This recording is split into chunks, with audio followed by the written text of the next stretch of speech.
Assalomu alaykum hurmatli kanalimiz kuzatuvchilari, obunachilar. Bugun yana sog'liq mavzusini ko'tarib chiqamiz. Ko'pchilik sog'ligi uchun harakat qilayotgan bo'lsa kerak. Bugun ham yana bitta aktual va ko'zdan chetga qoluvchi mavzulardan bittasi sport, sog'liq garovimi degan mavzuda. Ko'pchilik однозначно aytadi, to'g'ri, sport sog'liq garovi deb o'ylaydi. Men ham shu fikrda edim, lekin bitta yaqinda bir suratga ko'zim tushib qoldi. Bu yumoristik surat edi. Xuddi ana shu boksyor ko'rsatilgan sport sog'liq garovi deb kulgi qilib yozib qo'yilgan joyi bor edi. Endi bu hajviya edi, lekin tub zamirida ma'no yotardi. To'g'risi, ko'p sportning travmalarni ko'rish boshlagandan keyin ko'pchiligingizda endi vrachlar biladi, bu qanchalik sog'liq uchun foydali deb o'ylab qolasiz kishi. Shu narsa aniqlik kiritish maqsadida shu mavzuni tayyorlashga harakat qildim. Mana kuzatib boring va o'zingizning savollaringizga javob olishingiz mumkin. Kimlardir tanisa kerak, shunday sport turi bor, bodybuilding degan sport turi bor. Ana eng buyuk vakillaridan bittasi endi shu bodybuildingni targ'ibot qilgan va taniqli qilgan kishi bu Arnold Schwarzenegger bor, bilsangizlar kerak, lekin u unaqangi travmalar olmagan. Nimagadir keyinchalik bu sport turi maksimalizatsiyaga ketdi, ya'ni kuchaytirilgan ko'rinishga o'tdi va ulardan bitta Mister Olimpiyani bir necha marta olgan kishi Ronnie Coleman. Endi Ronnie Colemanni men qiziqib kuzatardim. Hozirgi kunda avvalgi dostojenlari, yutuqlari juda yuqori, haqiqatda juda natijalari yaxshi, lekin hozirgi kunda maxsus belidan travma olib bir necha marta operatsiya bo'lib, hozirgi kunda nogiron bo'lib qoldi.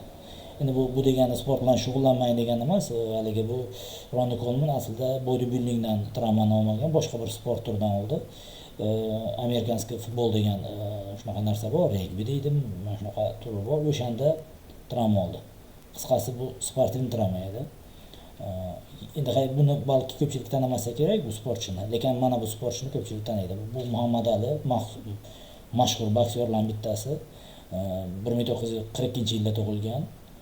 Buni tanimaydigan kishi yo'q, lekin 42 yoshida unda Parkinsonizm aniqlangandi, lekin shu kasallik bilan bu 74 yoshgacha yashadi. Bunaqa travmalar juda ko'p sportda, futbolda esa oyoq sinishlari bor, har bitta sportning o'ziga xos travmalari bor, hatto voleybolda ham bor, barmoqlarda yoki boshqa joylarda travma oladi. Ko'pgina sport turlarida bor. Buni nima uchun aytyapman? Chunki ko'pchilik o'zi uchun yoki sog'liq uchun sport bilan shug'ullanadi, qaysidir ma'noda bilib bilmay. Nima uchun bilib bilmay deyapman? Shartli ravishda 3 ga bo'lish mumkin. Siz shug'ullanayotgan sportni, qaysidir bir sportni 3 ga bo'lish mumkin. Birinchisi bu yoshligidan shug'ullanadi va maqsad chempionlik bo'lgan sport turlari bor. Bu haligi juda ham professional sport hisoblanadi. Maqsad bu yerda shon shuhrat, kimdir qiziqishi, kimgadir moliyaviy yutuq ortidan shunaqa harakat qiladi. Endi har kim shaxsiy emas bu. Bu yerda travmalar juda ham ko'p. Ko'pchilik agar endi hozirgi kunda hammasi tekshirishdan o'tadi, juda ham chuqur tekshirishlardan. Hatto oddiy yuguradigan kam travmatik sportlarda ham yurakda gipertrofiyalar ko'p uchraydi va gipertrofik kardiomiyopatiyalar shakllanishi mumkin. Avlodda genetik defekt bo'ladigan bo'lsa, ko'plari o'sha shug'ullanayotgan vaqtda ham o'lib qolganlari bor. Yoki travmalarni o'zimiz bilamiz, juda ham ko'p mexanik travmalari ham undan tashqari. Ikkinchi, bu chempionlik uchun qilinadigan sport odatda yoshligidan bu o'zini shaxsiy tanlovi, bunga hech qanday biz e'tirozimiz yo'q, lekin ko'pchilik sog'liq uchun shug'ullanayotganlar ikkita narsani chalkashtirib yuboradi. Bor go'zallik va hobbi uchun qilinadigan sport turi bor. Bu sog'liq uchun foydali, yashovchanlik uchun foydali, qandli diabet kamaytiradi, qon bosimini tushiradi, haligi semizlikka yaxshi foyda qiladi, lekin mana bu yerda go'zallik uchun qilinadigan bor, hobbi uchun bu. Ikkalasi ham foydali, lekin bularda travma ko'p. Shu nima uchun bu narsani yoritolmay, kimdir 30-35 yoshdan keyin vaznini, qomati bo'yicha harakat qiladi, kimdir 40 yoki 50 yoshdan keyin sog'ligini o'zi uchun harakat qiladi, lekin agar bodybuildingga borayotgan bo'lsa, erkak kishilar yoki ayollar fitnessga borayotgan bo'lsa, bitta narsani yoddan chiqarmaslik kerak. Bu yerda bo'g'im travmalari, mexanik travmalar juda ko'p uchraydi. Ehtiyot bo'lish kerak. Bu ham sog'liq uchun foydali degani emas. Travma hisobidan bitta bo'g'imizda yoki bodybuildingda bor. Bo'g'imdan tashqari girjalar paydo bo'ladi. Yuk ko'targan uchun girjalar paydo bo'lishi bor. Girja diska deydi, haligi bel cho'ralaridan paydo bo'lib, u keyin butun umrga saqlanib yoki qanaqadir kimgadir noqulayliklar olib keladi. Yoki kimdir ozish uchun futbolga boradi.